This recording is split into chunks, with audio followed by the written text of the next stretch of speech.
अगं तुझा काय जीव चाललाय? ह्या माणसाने फार वैताग आणलाय मला, खोटी केस लावली माझ्यावरती. अहो आपण स्वामींच्या मंदिरात चाललो ना, आधी तिथे जाऊ मग बघू ना काय झाले ते. अगं तुझं काय नुसतं मंदिर मंदिर चाललंय? त्या मंदिरात स्वामी वाचवणार आहेत का तुला? नवऱ्याला वाचवणार आहेत का तुझ्या? वाचवणार आहेत का तुझ्या? तोंड नको बनवू, येतोय तुला मंदिरात. देवराज सेव्यमान पावना कृपा. त्या मंदिरात स्वामी वाचवणार आहेत का तुला? स्वामी वाचवणार आहेत का तुला? उतर, आलंय तुझ्या स्वामीचं मंदिर. उत्तर काय, तुम्ही पण चला स्वामींच्या पाया पडायला. तुला एकदा सांगितलं कळतं का? माझ्या डोक्याला खूप टेन्शन आहे, तू जा ना. ठीक आहे.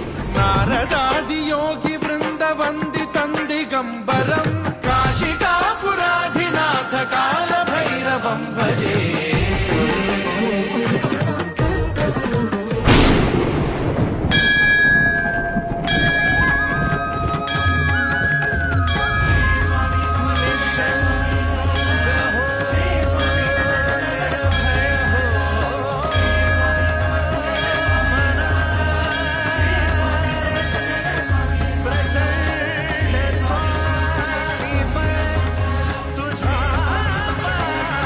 बोलली होती ना स्वामी नेहमी पाठीशी उभे राहतील.